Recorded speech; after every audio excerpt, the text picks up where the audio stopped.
before ko makilala yung Theater Expedition, sobrang lost talaga ako. Ganun din yung sinabi ko talaga nung first day. Talagang sobrang bored ako sa buhay ko na I wanna stop studying, I wanna stop doing everything that I do. Pero later on, parang na-realize ko na sobrang saya pala ng buhay. Na tinuruan ako ng teatro kung paano mahalin ang sarili ko. Natagpuan ko yung Theater Expedition ni Pilipinas. Sobrang aksidente lang. Nagsisearch lang ako sa internet, naghahanap lang ako ng way para ma-channel yung stress ko. Sa totoo lang, binigyan niya ako ng direction sa buhay and appreciation ng sarili. Naramdaman ko na kompleto. Iba yung pakiramdam na we share the same passion and we share the same interest. Umuwi ako ng gabi, pagod galing sa trabaho. Pero hindi ko akalain na ganito kasaya. Parang naging pangalawang pamilya ko na to eh, itong teatro. Pagod ako, umuwi ako ng bahay ng madaling araw, pero yun, okay lang, saya. The following day, I wake up with a smile, knowing that,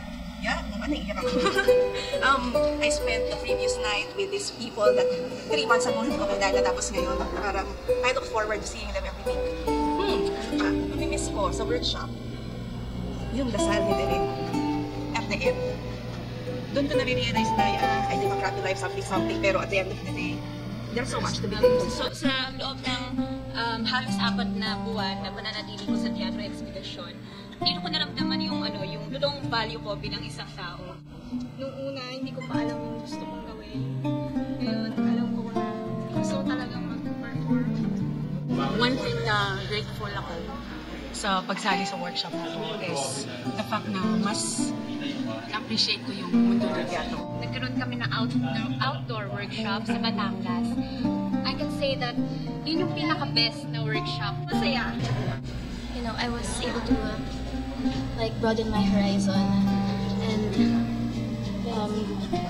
explore my capabilities. I enjoyed it very much and I'm still enjoying it. So far, ang dami tinuro sa akin dito. Teatro din ang pinili sa akin ng coach Tito na do a musical play, do a movie. Hindi ako magiging kung hindi dahil sa Theater Expedition. Talagang may enhance skills mo, makukuha ng talents mo. Dapat may pakialam ka sa ibang tao. Yun pa lang talagang teatro. I'm happy, I'm thankful with the Theater Expedition. To you, Direct Joey, thank you for holding us. Lahat ng masaya, malungkot. Napakasarap pakinggan kasi hindi mo narinig yun everyday. Kahit parents mo, si mama, si papa, hindi yun narinig, hindi yun sasabihin sa iyo. And thankful ako kasi yung full potential ko as an actor, nagagamit ko sa lahat ng aspeto ng buhay ko.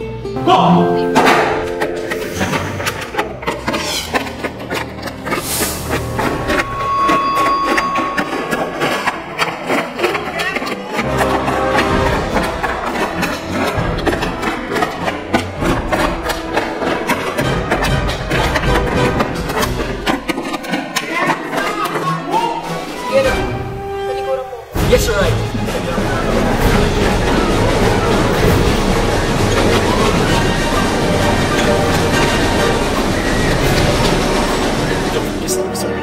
Wala akong karapatan na sabi. Next is that.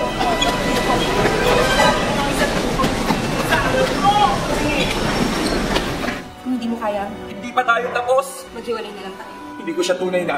She's too old para maglaro ng dance. Kaya ko na magpatunayan ng sarili ko sa ibang paraan.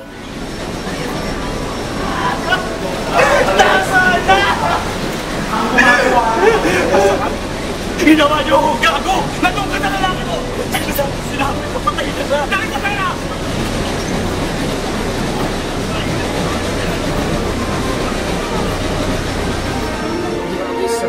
Magsama sa abang sa impyerno ko o sigid ko! Diretso na sana kita sa ospital eh. Wala siyang pumalay-malay.